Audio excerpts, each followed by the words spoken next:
Այսօրվա սերիան Չարություն, որը նման է հոգևոր որդի։ Անշուշտ երբ երեխա էիք, ձեր մայրն ասում էր. «Տղաս, դադարիր դրսում անպետք բաներ ուտել»։ Դա կլիներ թե հող, թե ինչ-որ այլ բան։ Վերջի վերջո որդերով կլցվես։ Այս մայրական խորհուրդը երբեք այնքան արդիական չի եղել, որքան այսօր, երբ խոսքը վերաբերվում է մեր հոգուն սպառնացող վտանգին։ Որդեր ունեցող մարդը կարող է նույնիսկ առողջարար և անհրաժեշտ սնունդ ուտել, բայց միևնույն է թույլ մնալ։ Դա տեղի է ունենում, որովհետև նրա ներսի որդը ուտում է վիտամինները և խլում այն ամենը, ինչ լավ սննդի մեջ է։ Այդպիսին է նաև չարությունը, հոգևոր որդը, որը տարածվել է շատ մարդկանց մեջ։ Այդ որդը հոշոտում է մարդու ներսում ամեն բարի բան, թողնելով միայն չարը։ Այն կեղտոտում է ձեր աչքերը, կեղտոտում է ձեր մտքերը և ձեր հոգին։ Ճիշտ այնպես, ինչպես որդը վարակվում է աղտոտված ինչ-որ բանի հետ շփումից, այդպես էլ չարությունը ներս է մտնում արդեն վարակված մարդկանց հետ շփման միջոցով։ Մի անգամ վարակվելով, մարդը սկսում է չար աչքերով նայել եկեղեցու մարդկանց և նույնիսկ Աստծո ծառայությանը։ Այնինչ նախկինում սուրբ էր նրա համար, դառնում է անմաքուր։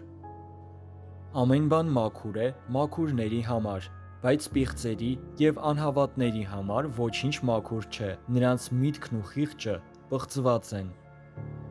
Վերջին տարիներին ամբողջ աշխարհում հայտնվել է մի շարժում, որը կոչվում է անեկեղեցականներ։ Նրանք հավատում են, որ քրիստոնեական կյանքով ապրելու համար կարիք չկա եկեղեցու մաս լինել,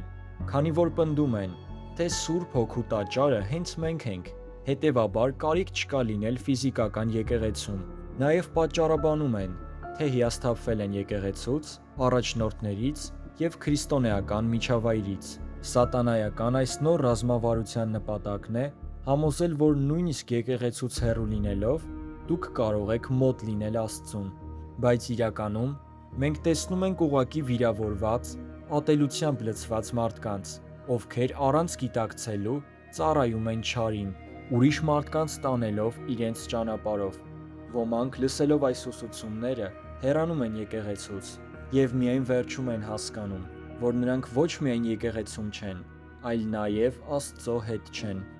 Եթե վերլուծենք Հիսուսի կյանքը երկրի վրա, տեսնում ենք, որ նա միշտ ձգտում էր իր աշակերտներին մոտ պահել, և երբ նրանց առաքելության էր ուղարկում, թույլ չէր տալիս միայնակ գնալ, այլ երկու-երկու էր ուղարկում, քանի որ գիտեր, որ չարի թակարդներն ընկնելու ռիսկն ավելի մեծ կլինի։ Հիսուսը նաև գիտեր, որ աշակերտների մեջ դավաճան կա, և եթե Հիսուսը միայն նրան նայեր, չէր շարունակի իր գործն այս աշխարհում։ Պատկերացրեք, եթե 12-ից մեկը խավար է, ապա ինչ կլինի 100-ի, 1000-ի և ավելի շատ մարդկանց խմբերի մեջ։ Այնտեղ, որտեղ մարդիկ են, այդտեղ միշտ խնդիրներ կլինեն։ Իհարկե, եկեղեցու ներսում լինելը դեռ չի նշանակում, որ մարդն Աստծուն է պատկանում, քանի որ շատերն այնտեղ են, բայց ապրում են Աստվածաշնչին հակառակ կյանքով։ Ցավոք, մեր քրիստոնեական ճանապարհին մենք կհանդիպենք թե գայթակղությունների և թե վատ վկայությունների, սակայն մեր հայացքը պետք է միշտ ուղղված մնա Հիսուսի վրա։ Եվ եթե մեր կյանքը լինի Աստծո զոհասեղանի վրա, ապա ոչ մի խնդիր մեր ճանապարհին մեզ հետ չի կանգնեցնի։ Սատանայի նպատակն է հեռացնել մեզ Աստծո զոհասեղանից, որովհետև նա գիտի, քանի դեռ մենք միասին ենք, միևնույն հավատի և ակտիվության մեջ ենք, մենք միշտ նրա համար անձեռնմխելի կլինենք։ Բայց այն օրը, երբ մենք հեռանանք դրանից, քիչ-քիչ կմարենք և հեշտությամբ կճզմվենք նրա կողմից։ Միթե որևէ մեկը տեսել է, որ առանձին մնացած կայծը վառ մնա։ Միայն Հիսուսին նայելն է այս որդի դեմ միակ դեղամիջոցը, որպեսզի մեզ երեխաների նման մաքուր պահենք։ Tia, Deus me umas papel para visitar Maria. É deserto que ela seria mãe de Jesus.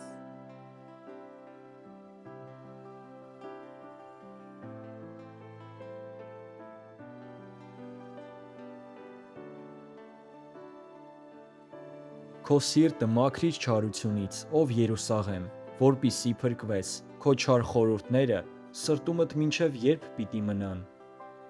Թող Աստված ողորմություն անի մեզանից յուրաքանչյուրին եւ մեր աչքերը փակ պահի ամեն տեսակ չարության հանդեպ։